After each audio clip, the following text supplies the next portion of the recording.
Welcome to the show. I'm Aaron Harber, and we're talking about Peace Jam today with Ivan Suvanjev and Dawn Engel. Welcome back to the show. Thank you. Thank you so much. Great having the two of you here. We were talking about all kinds of issues related to the Peace Jam Foundation, but I wanted to start off talking about the concept of peace. Yes. And what does that mean to you? Ivan, I'm gonna start with you. What does it mean to you? Well, a lot of people say that peace, you can have a peaceful situation, but it without violence, but it goes farther than a lack of violence. But right at this point in history, this juncture, I would kind of just take the nonviolence for a while till things sort out. Peace is a simple enough thing where everybody makes a big deal out of it. As a matter of fact, we spend most of our money on peace in the United States. This is why I don't understand it. We spend all our money on peace. And so therefore I don't get it. $975 billion a year. I don't understand it. Do you, honey? Are you talking about the military budget? Yes, and that's all for peace. That's a funny way to create peace. You really only can create lasting peace, not by enforcing it through weapons and war, but by building peace. It's the building blocks of peace that create a sustained peace. And so all of our Nobel laureates talk about this all the time, that you have to have social justice and human rights for all. You have to have equal access to water. You have to have education for everybody, safe homes for them to live in, jobs. You have to have human dignity. There's so many things that are required. They're the building blocks for peace. And instead of investing in military security, we should be investing in human security. If we invested in these building blocks of peace, then we would have peaceful societies. So when you look at how the resources the United States alone has, ignoring other countries, where we spend an extraordinary amount, whether depending on your calculation, it'd be $600 billion a year, $900 billion a year, just an extraordinary amount of money every year. And at the same time, you look at our Department of State, which has a budget of roughly $55 billion a year, less than 1/10, maybe as little as 1/20th of what we spend on our defense and defense-related budgets. Why? I mean, certainly people in government know what you're saying, understand what you're saying. Why do we have such a discrepancy, and how do we change that? I think it's a short-term view that we have, especially here in the United States, but many countries around the world. There's a problem, let's solve it. There's a crisis, send in the drones, send in the troops. It's easy to start a war, right? It's easy to take military action. You look decisive. It's popular at home, at least at the beginning, right? It's hard to do the peace-building work. It's more quiet, it takes longer. It's the only thing that works, right? The path of nonviolence is the only thing that creates lasting peace. But it's not flashy, it's not exciting, and we don't do much of it. And so we have a short-term view, we have short-term solutions, and now look at how things are destabilized around the world. I mean, the military approach really isn't working.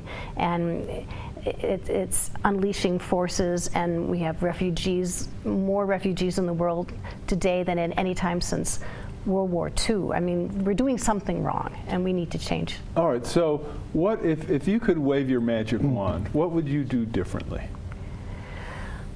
Well, I never would have invaded Iraq, but can I go back in time? No. What would you do today? Today, I think it's going to be really hard. It's going to take a shift in thinking, I think, on the behalf of many leaders around the world. And I don't believe that our governments can do it on their own. That's why we have the 1 Billion Acts of Peace campaign, because we really believe it has to be a global citizens movement. People of all ages coming together and saying, our governments are heading in the wrong directions, or they're frozen, they're paralyzed, they can't take action, right? And so it's up to us. It's up to us. And so we're just going to start. And again, the Nobel laureates who lead Peace Jam have identified 10 key areas where we need to work, like equal access to water for everyone, rights for women and girls, ending racism and hate, climate change, huge poverty, huge crisis, wars will come as a result of climate change if we don't address it. And so those things have to be addressed now. our governments are frozen, so we as global citizens, we're going to get together and we're going to take care of it. So in the billion acts of peace, how does one participate in that? How does the average citizen or person, young person, get involved in that? Well, the first thing a person should do is go to the 1billionactsofpeace.org website and sign up. You register. And it doesn't take but a couple of seconds.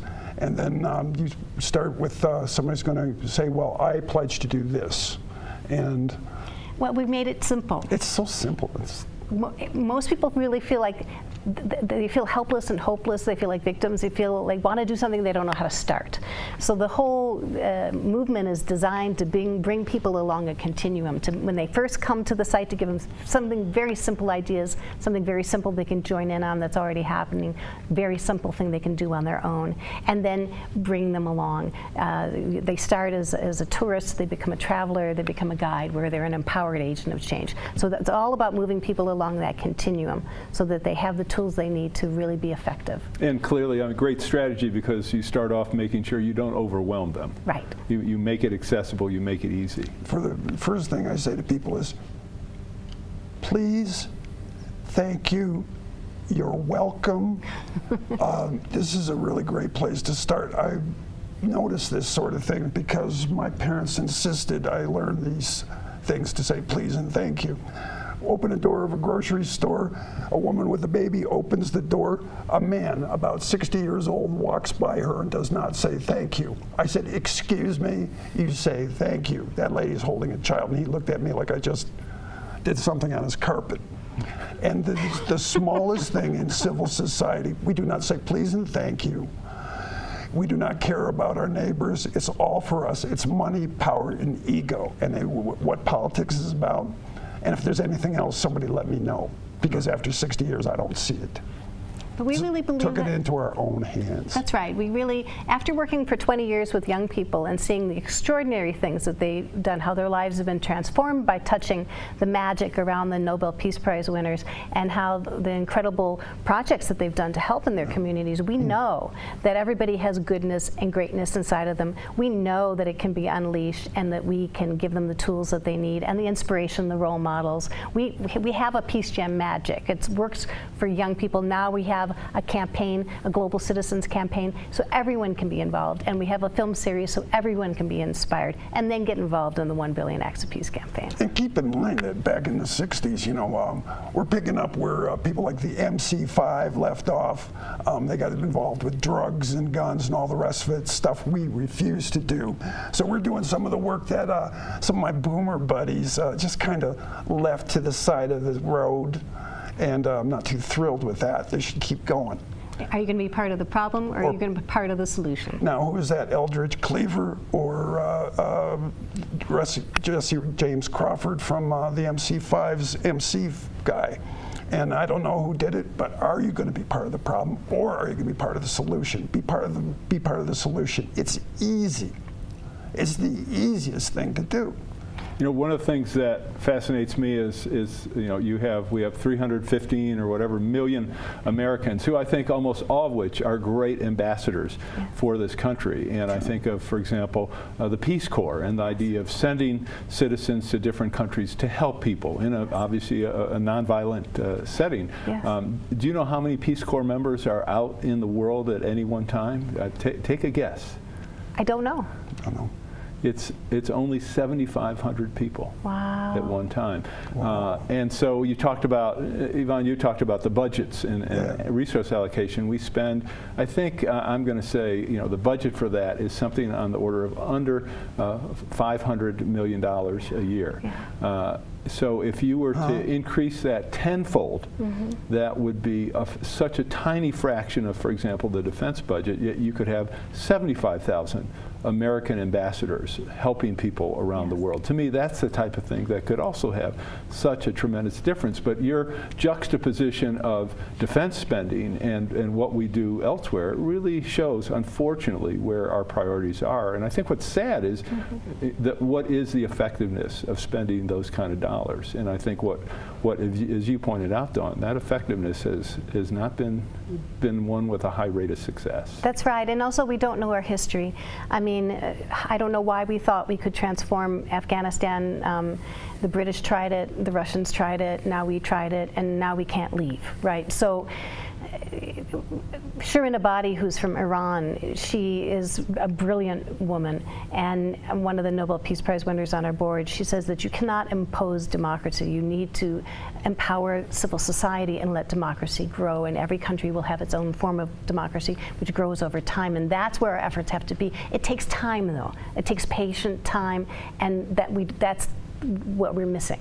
Yeah, we're not a terribly patient people. I've had Ashraf Ghani, who's now the current president, of course, of Afghanistan. He's been a guest on the show, and I'm eager to have him on again now that he's president. But what an extraordinary challenge, someone like him has. All right, we're going to take a quick break, and we'll be right back. For information on how to help promote civil and mutually respectful discourse and support expansion of the distribution of our programs, please email info@harbertv.com. Hi, I'm Aaron Harber, host of The Aaron Harber Show. For information about the program, who our upcoming guests and topics are, and ways you can participate, please go to our website. That's harbertv.com. And most of all, thanks for watching. I'm Mary Robinson, former President of Ireland. Hi, I'm Jim Cameron, Director of Avatar. I'm Christina Johnson, former Undersecretary of Energy. Hi, I'm Oliver Stone. Hi, I'm Mike Peters. I'm the creator of Mother Goose and Grimm. Watch The Aaron Harber Show. I would encourage you to watch the Aaron Harber Show. It's good fun. Watch the Aaron Harber Show because he's a really cool guy. Please watch the Aaron Harber Show, on which I do appear. I want you to watch the Aaron Harber Show. Grimmy watches it every day. I'm Aaron Harber, host of The Aaron Harber Show. You can follow the show on Twitter and find us on Facebook to get all the latest updates, see behind-the-scenes photos, and make comments and ask me questions. You can see episodes before their TV broadcast, so like the show today. Your opinions, ideas, suggestions, and criticisms related to guests, topics, questions, or the host are welcome. Please send an email to producer@harbertv.com.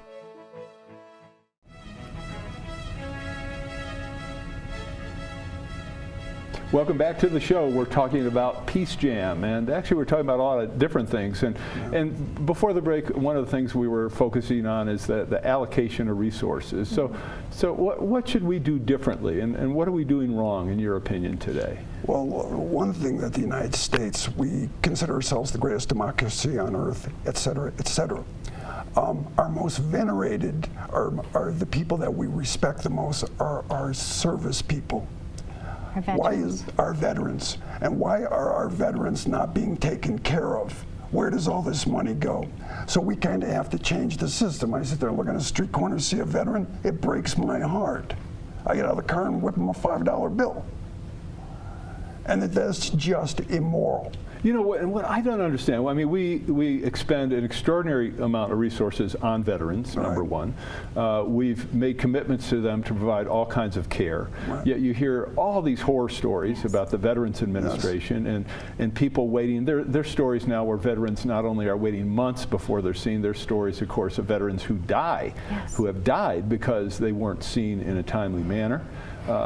These seem like problems that should be easy to fix. I mean, if you can't get into your VA clinic, you should be able to go to any doctor in your neighborhood, in your city, whatever the case may be.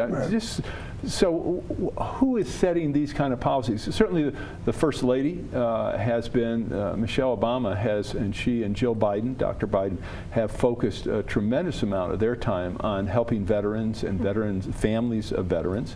The President has as well. Yet you have right here this almost $2 billion debacle with the Veterans Hospital, which now is not going to be finished until 2018 and was supposed to be finished in 2013, where you clearly have, $1 billion being wasted that could have gone to the care of veterans. So what's wrong with the country in terms of our inability to provide the services and honor the commitments that we made that everybody in both parties, political parties, agrees with. What's going on? Well, it's been a bipartisan failure for about 300 years, right? Well, I would say that really, since I worked for Congress, I left there at the end of the 80s. All of my friends who are still working there say that things have gotten really polarized, and it's very difficult to work together. And so even if both parties agree that there's a problem, it's really hard for them to work together to create a solution. And that's just tragic. It's criminal, really, that all of those politicians are sitting there and they're so paralyzed and polarized that issues that should be addressed simply, quickly, cannot be. But on the other hand, you have a president, whether it's a Republican president or a Democratic president, who's in charge of the Veterans Administration, where a tremendous amount of corruption has occurred, and certainly, at the minimum, gross incompetence. They have the ability to unilaterally address those problems, yes. Yet it's clear that those problems have not been seriously addressed by either party, no matter which president and which party has its president in office. Yeah. That kind of failure, I don't understand. Well, maybe I don't want to say I'm beating a dead horse, but in any event. Well, listen, I want to go back to talking about peace and, yes. and what peace means. And yes. I'd be really interested in how you believe, because your effort is so global in nature, how different people see peace. What does peace mean to different people that you've worked with? Well, I think for us, our role models are the Nobel Peace Prize winners. And there are people like Desmond Tutu, who worked so long to end apartheid and create change. The miracle of South Africa, of a nonviolent transfer of power, majority rule. Everyone thought that that would be a civil war, and it was on the brink of civil war. But the tools that he used, the path of nonviolence, and so much of it is community building and moral leadership. And the film that we created, Children of the Light, is just a really great case study of what it means to create peace. And when in a very violent situation that was about to explode, what does it mean to step in and transform it using the path of nonviolence? All right, well, I want to have the viewers have a chance to see a little bit of Children of the Light. So we'll take a look at that right now. But when we come back from the break also, I'd like to talk more about why we have so much, why do you think we have so much violence on our planet today? But let's take a look at Children of the Light. By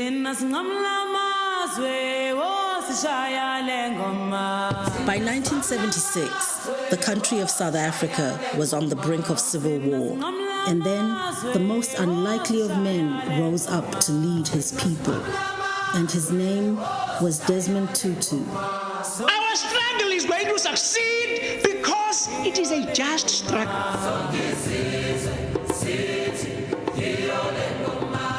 He faced criticism from all sides, but he stayed on the path of nonviolence. We say we are the rainbow people. We are the new people of a new South Africa. And soon, the movement was unstoppable. All right, we're going to take a quick break and we will be back. Remember, we're in part 2 of our special 2-part series, and we have only one more segment left. So stay tuned for more. Your opinions, ideas, suggestions, and criticisms related to guests, topics, questions, or the host are welcome. Please send an email to producer@harbertv.com. Colorado election 2014 with the Denver Post will bring you in-depth coverage of the nearly 100 federal and state elections and ballot issues impacting our lives. Hi, I'm Aaron Harber, host of the Aaron Harber Show. Because I've never done endorsements or commercials, people ask how are our programs funded, especially because we provide them as a public service to all our broadcast outlets. It's expensive to produce our show, whether we do them here in Denver or go to places such as Aspen, Washington, D.C., or even Iraq. The answer is we depend on contributions to support our work to bring you some of the nation's top opinion leaders. Individuals, businesses, foundations, and other nonprofits make tax-deductible contributions to the Democracy and Media Education Foundation to help allow us to continue to work for you. To find out more or to make a donation, just go to dmefd.org. The DMEF is a tax-exempt public charitable organization and has promised to dedicate 100% of every contribution to support our public affairs initiatives. If you believe, as I do, in the need for a forum which promotes civil discourse and mutually respectful discussion, I hope you'll decide to make a contribution today. Tired of political ads already? There's lots more coming. So join me in the Denver Post for the Aaron Harber Show, Colorado Election 2014. I'm Aaron Harber, host of the Aaron Harber Show. Find us on Facebook to get all the latest updates, see behind-the-scene photos, and make comments and ask me questions. You can see episodes before their TV broadcast, so like the show today.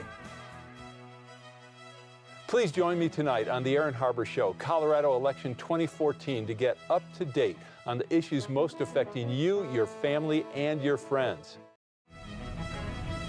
Welcome back to the show. This is our final segment in our two-part series. We're talking about Peace Jam and the efforts of its esteemed leaders. So we were talking about violence and war, and in terms of the nature of mankind, in terms of the conditions that exist today, why do you think there is so much violence on our planet today?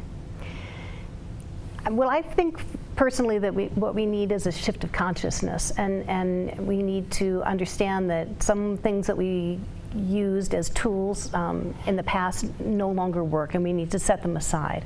And I think that is a very bold statement, but it's one of the goals of our 1 Billion Acts of Peace campaign. And right now, humanity is on a certain trajectory.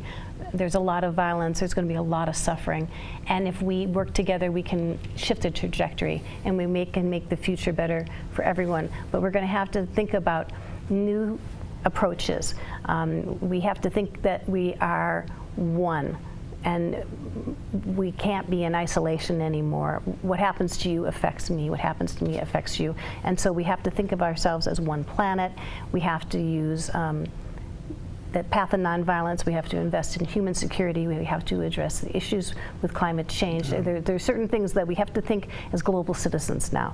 And our governments either have to lead or get out of the way, because these problems are huge. And many, many, many more people are going to suffer. There's going to be much more violence, fighting over water, fighting over arable land.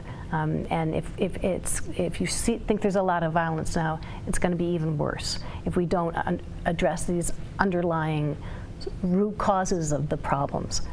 But part of it is a shift towards believing that we can have a non-militaristic society, and that we can solve our problems best not by first turning to military, but first turning to civil society and peace building and diplomacy. And that's a huge shift that we have to make, and we have to learn. And I think when you look around the world right now, that the tactics and techniques we've been using just don't work anymore, all right? In my opinion. I don't know, what do you think? Yeah, and in that vein, I mean, my sense is you have some fairly well-defined opinions on this. I mean, talk about your sense in terms of human nature, at least as it exists today, and also the concept of moving leadership. You know, how do you move leadership? I mean, we have leadership in this country on the Republican side that wants to spend even more on the military, despite its ineffectiveness. And we have on the Democratic side, the Democrats are afraid of being called, as they have been for decades, weak on defense, and as a result, you have a military budget and resources that just continue to grow. How do you change that path? Well, first thing, if it was starting at the top with politicians, is take the money away from them for campaigning. Be like England, only have 30 days to have the campaign. Put them all on lie detectors, and when those don't work, who was it? Goebbels said, if you repeat a lie 1,000 times, it becomes the truth. We've been seeing a lot of that. Nothing much has happened. And to be honest with you, what it amounts to is our country has gotten away from something that's in everybody's holy book, which is about everybody's. I don't care what religion you are. It's something about do unto others as you would have them do unto you. That to me is the basis of it, peace. Be nice to me, I'm gonna be nice to you. Hey, I wanna hang out with you. Why not? Hey, you're different colors, so what? Let's go swimming. Big deal. And people can't accept that, and it's just getting more and more polarized. And with an idiot like Donald Trump polarizing everybody by calling Mexicans rapists, you have polarized more people, not just people of Mexican descent, but you pissed off everybody else. And this is what it is. It's divisive. We're not trying to bring country together. We're trying to divide it. And if what they're trying to do in Washington is divide and conquering, they're doing okay until they ran into me. Okay, so what can an individual do today? What's your message to young people today when they see the politics of polarization, when they see the gridlock? I mean, you're a Washington expert. You've had such great experience there, and actually, you've probably seen it change significantly from when you were there. Everyone says that I worked there at a golden age. All of the action was really in the middle. You always had to have a Republican co-sponsor and a Democratic co-sponsor. Well, there you go again, Dawn.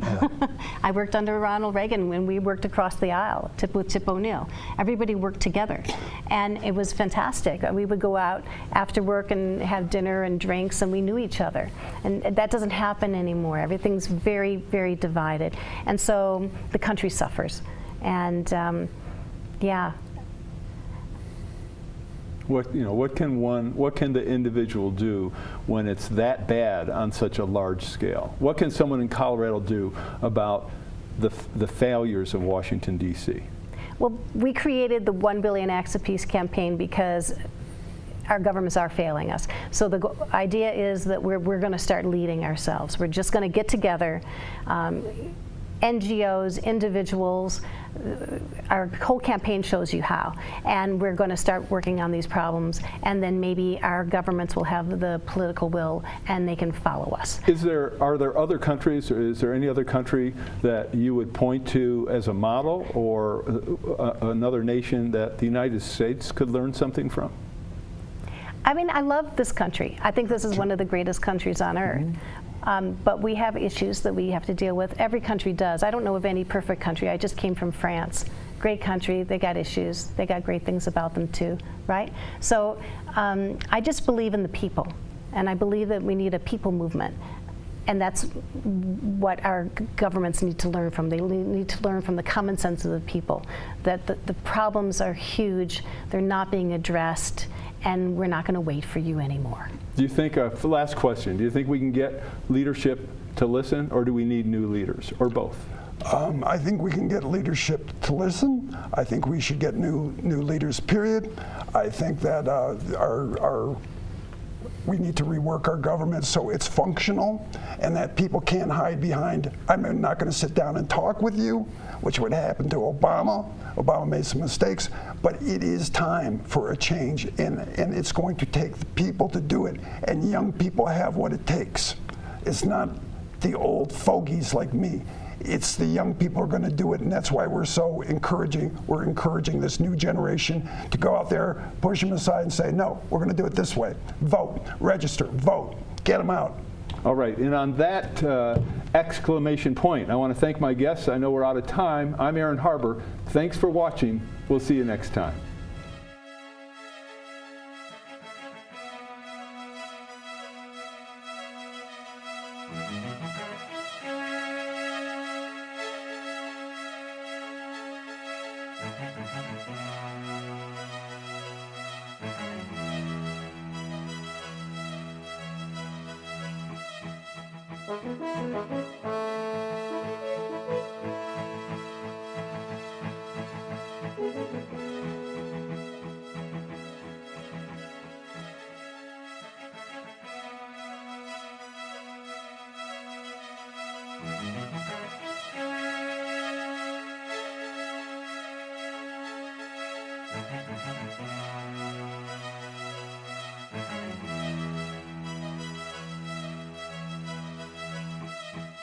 Thank you.